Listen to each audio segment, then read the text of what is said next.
Bonjour à toutes et à tous et bienvenue dans Cinefiles pour une nouvelle critique, ou devrais-je dire plutôt, dans le cas de notre film, une présentation, parce que ce film n'est pas si connu que cela. Il s'agit bien sûr de Vampire 1932 de Carl Theodor Dreyer, avec Nicolas de Gunzburg qui s'est renommé Julian West, c'est vrai que ça fait plus classe. Il y a aussi Maurice Schulz, Sibyl Schmitz et Rena Mandel. C'est un film qui dure 1h20, enfin ça dépend, en fonction des versions, j'y reviendrai. Et qu'est-ce qui se passe dans ce film? Eh bien c'est un personnage, un chasseur on va dire, un aristocrate, enfin on sait pas trop, c'est un aventurier voilà qui arrive avec son petit baluchon dans une grande maison, un grand manoir. Et dans ce manoir il y a des choses très louches qui se passent, des choses avec des gens qui sont tout blancs. Voilà, donc il y a une histoire de vampire et cet homme va être témoin de faits extraordinaires dans ce manoir et dans les alentours de ce dernier. Alors il y a des films qui sont un petit peu voilà, mis en lumière dans les premiers temps du cinéma, vous savez, hein, Naissance d'une nation, Métropolis, voilà, vous connaissez ces grands titres que tout le monde a déjà vus ou en a déjà entendu parler. Eh bien, il y en a d'autres qui sont beaucoup plus secrets, qui sont presque l'exclusivité de certaines sectes, mais des films qui sont oubliés ou injustement méprisés. Alors il s'agit tout de suite,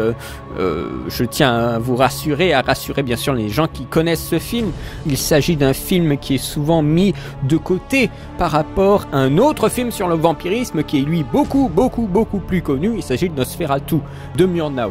Ici, Vampire est un film qui est vraiment sur le côté, qui a été assez mal réceptionné à son époque. Enfin, Murnau, il peut parler parce que Nosferatu a failli disparaître pour toujours. Mais ce que je veux dire, c'est que Vampire a, comment dire, aujourd'hui une aura un petit peu plus discrète que Nosferatu.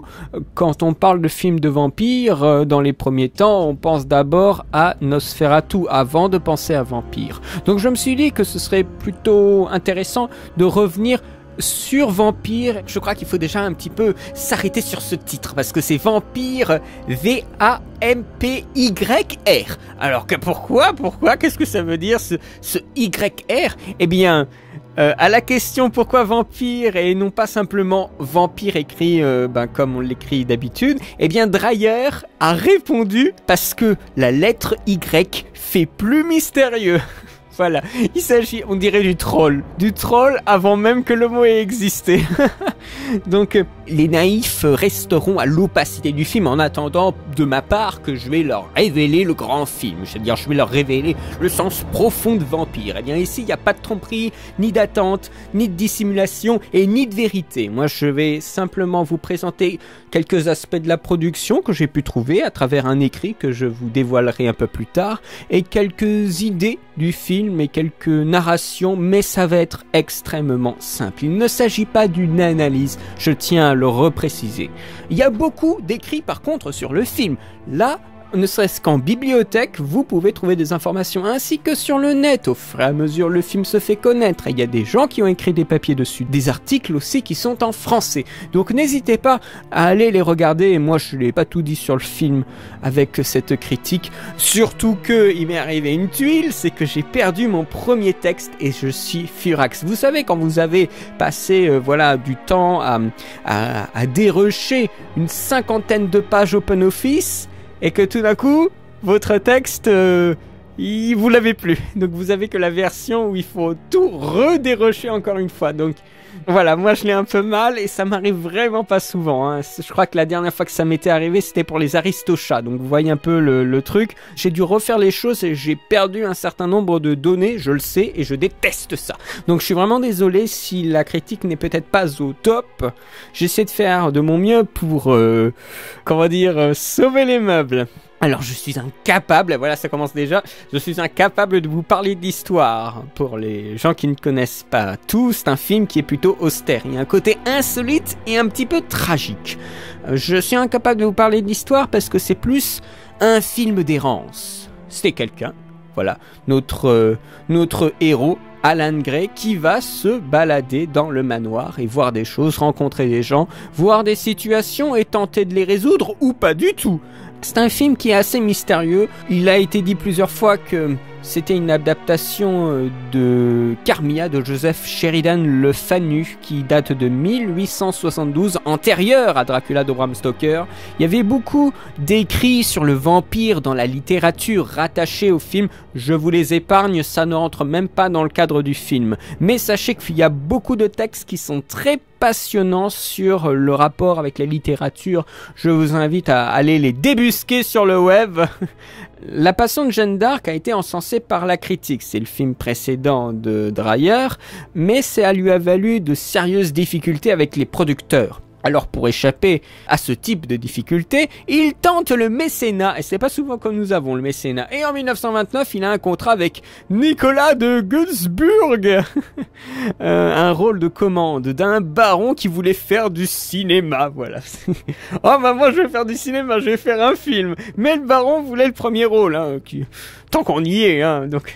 Le baron joue Alan Gray dans ce film qui a pour sous-titre Der Traum des Alan Gray. Alors, on montre déjà l'idée de rêve. Quand je vous parlais d'errance, un côté un petit peu insolite, c'est vrai que ça nous donne l'impression d'un rêve éveillé. Mais n'y a-t-il seulement qu'un seul rêve dans le film ? C'est un peu vulgaire de dire ça, mais c'est un petit peu Inception ce film. À un moment, on ne sait plus ce qui est réel et ce qui est de l'ordre du rêve. Le film revêt clairement par cet aspect, et bien d'autres visuels plutôt, un aspect fantastique. Le film est plus réaliste au départ, réaliste, c'est un gros mot, mais on va dire naturaliste. On nous montre quelque chose d'assez normal, mais à un instant il commence à déraper, à glisser tout simplement. Et le surgissement du surnaturel apparaît dans le réel, dans le naturel. Il se distingue du genre fantastique par contre. C'est presque une parodie, suggérée par Dreyer. Prendre autre chose pour modèle que ce que nous attendons. Pour lui, le rêve et le cauchemar sont des éléments prépondérants de la vie intime. Plus, dans ce cas-là, un film d'auteur que fantastique ou au revêtement fantastique. Par contre, ce n'est pas effrayant. Ce n'est pas du frisson. Je dirais plutôt que c'est angoissant. Ça crée une atmosphère qui est pesante. Et Dreyer distille lentement le malaise. La notion de confusion apparaît dans le film, dans ce cas-là, une idée de prison. La personne ne fait que divaguer, qu'errer dans une succession de couloirs et de petites salles. Les lois physiques s'échappent.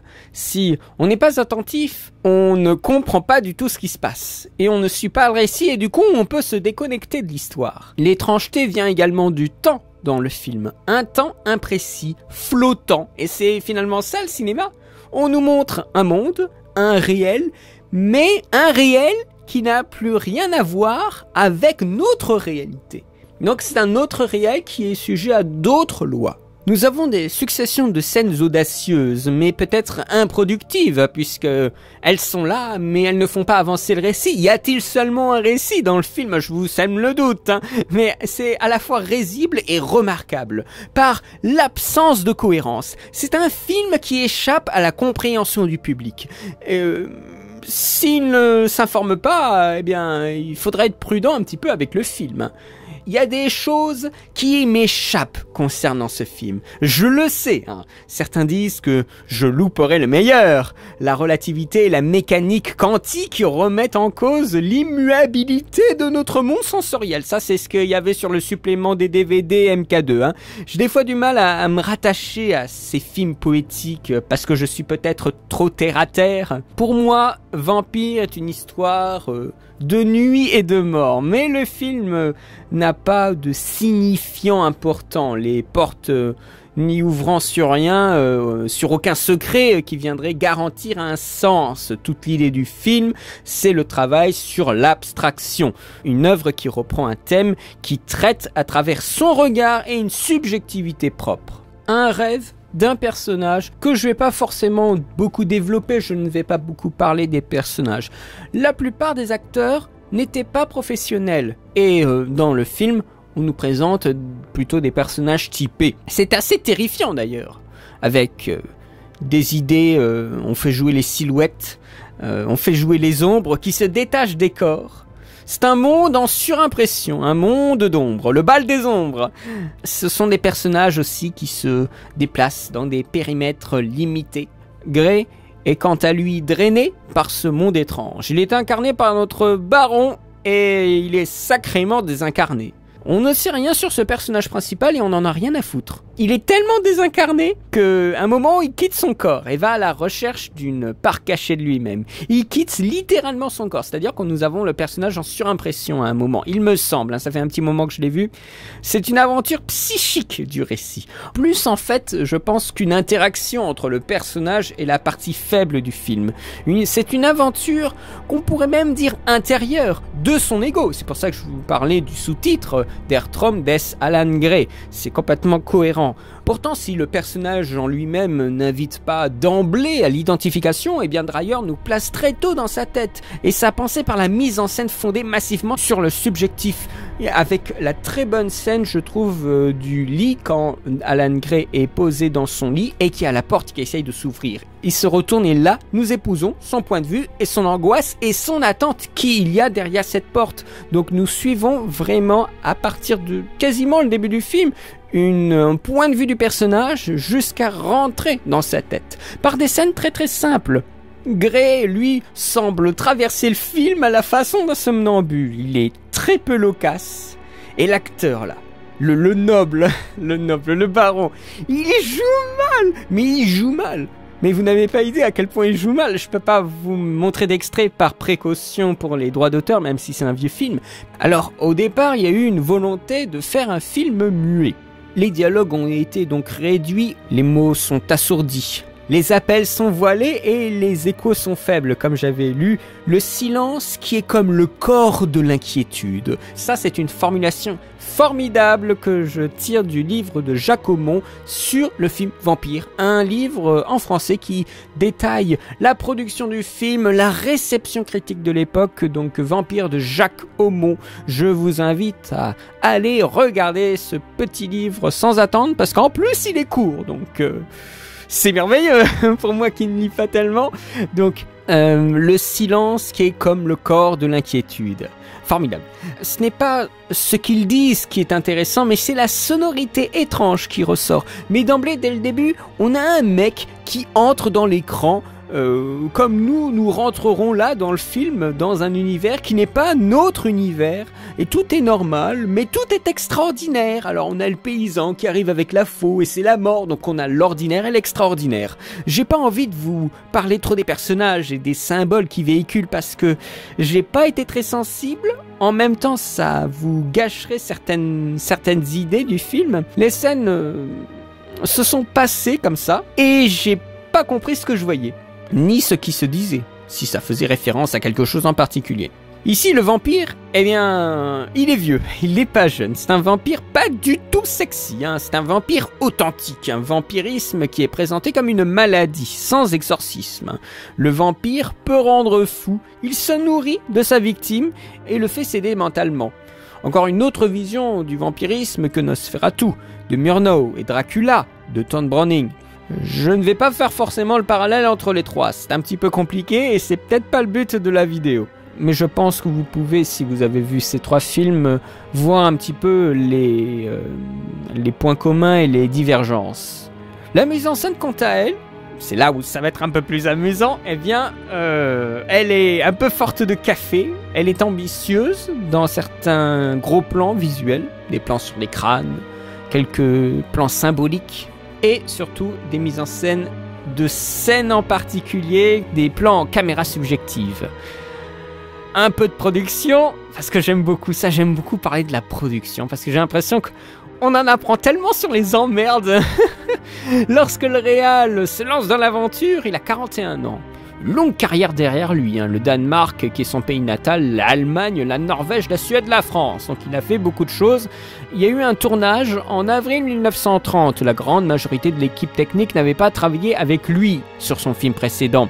Et le château dans lequel il tournait a servi aussi de maison pour l'équipe de tournage, mais c'était pas très agréable parce qu'il faisait froid et c'était infesté de rats. Ils ont tourné sur le lieu même. Le montage son a été après fait à Berlin pour les voix et les sons rajoutés.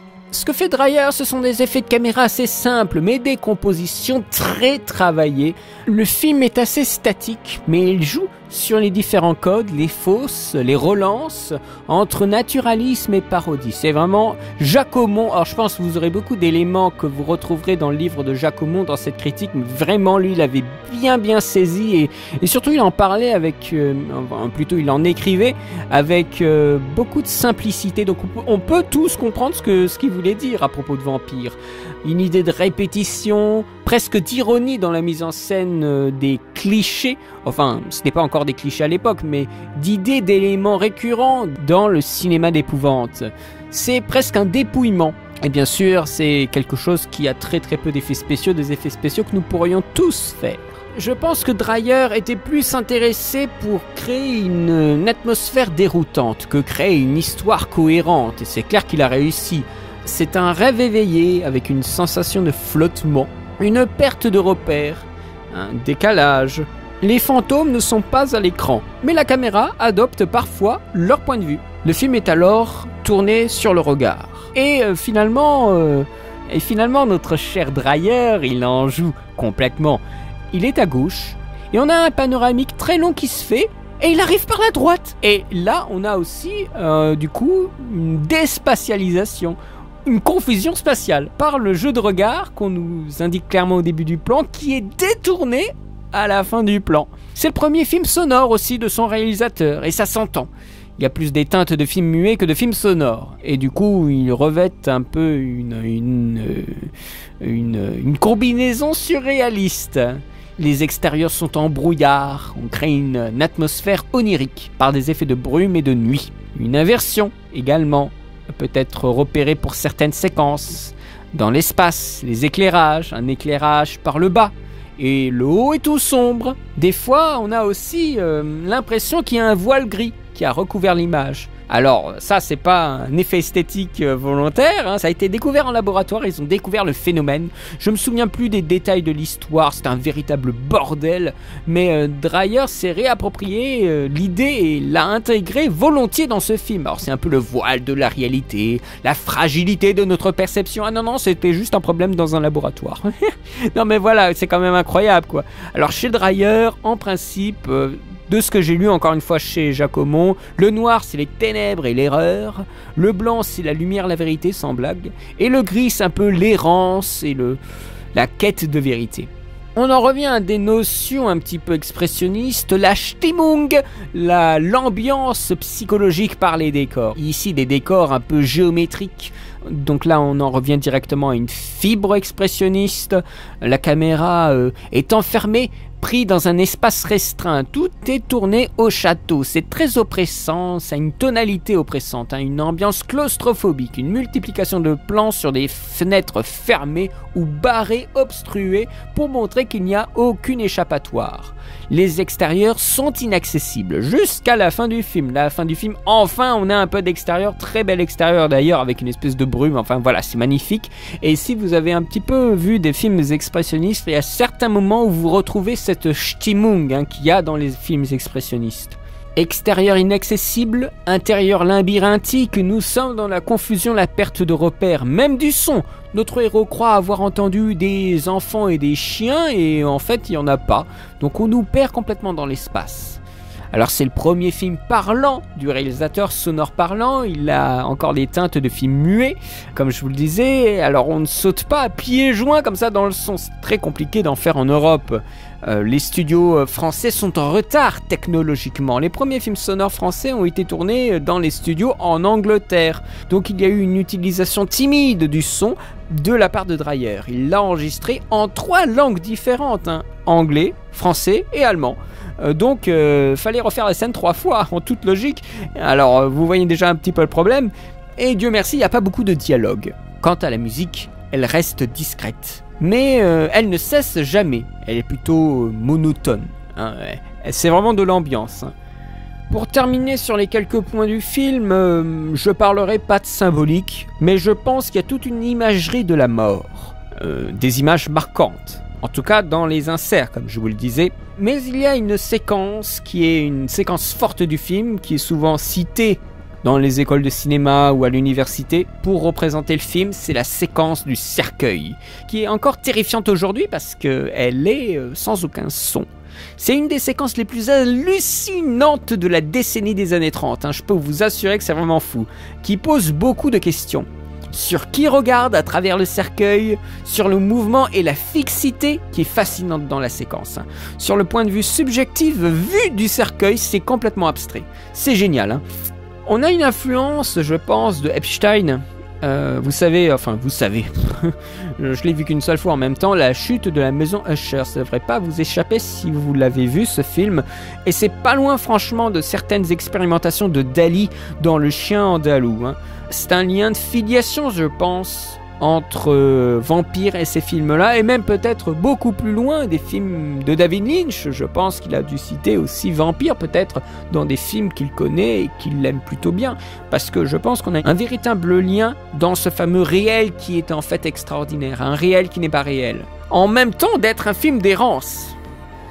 Alors, ce film-là, il arrive dans les salles. Imaginez bien que les mecs, ils ne voulaient pas de ce genre de film à sa sortie, ils voulaient projeter des films d'horreur américains, vous savez, Frankenstein, Dracula, voilà. Alors à la première à Berlin, ils disaient qu'ils voulaient faire un film différent des autres, alors le film a été hué en salle à l'époque.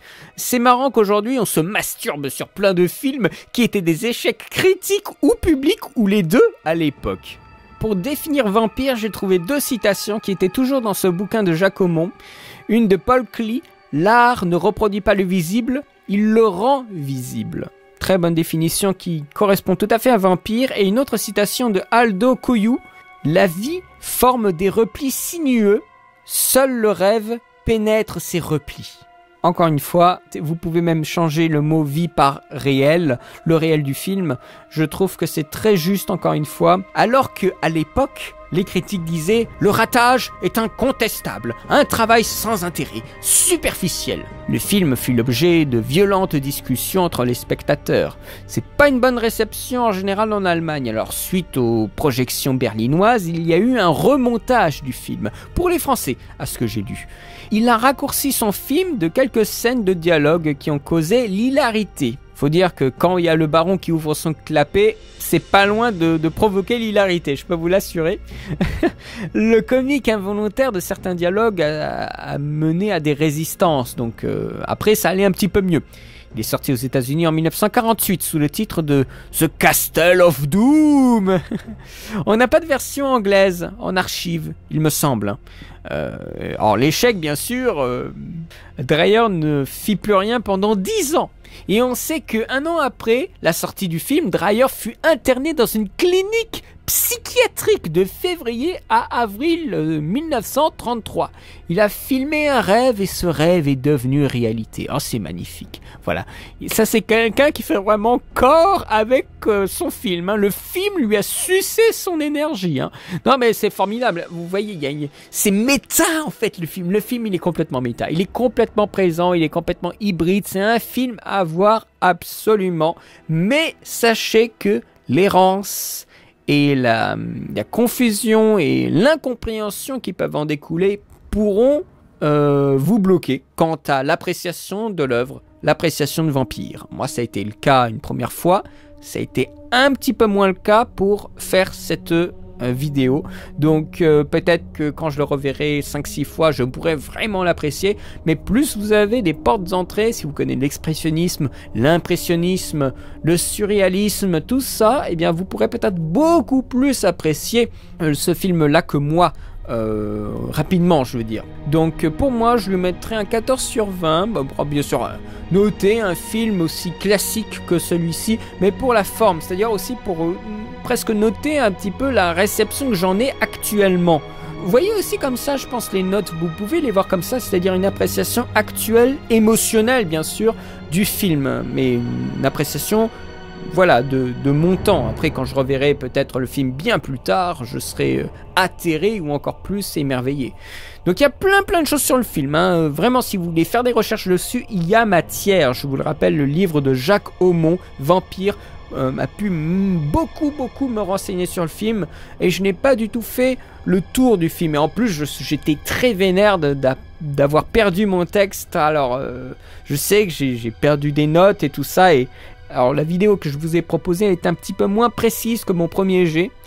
J'étais un petit peu plus rapide parce que je voulais en finir, hein. En plus, j'avais fait 1 ou 2 recherches supplémentaires pour le travail sur le son, avec le rapport entre les différents pays pour le traitement du son, puisque les laboratoires n'étaient pas dans les mêmes pays, mais j'ai perdu ces notes-là et ça m'énerve énormément. Alors voilà, bon, c'est un petit peu la critique de la frustration, mais j'ai essayé de sauver les meubles, comme je vous le disais. J'espère que mes propos vous auront plu, parce que ça a été écrit dans la douleur, hein. Les notes de ma première fois faisaient 10 pages, et là, j'en suis arrivé à 7. Donc vous voyez, il y a eu quand même des pertes. Mais j'espère que ça vous aura plu. J'espère que ça vous aura donné envie de revoir peut-être le film ou de le découvrir, même si je vous ai beaucoup parlé de son contenu au final. Mais pas tant que ça. Alors j'espère que ça vous donnera envie d'aller le voir.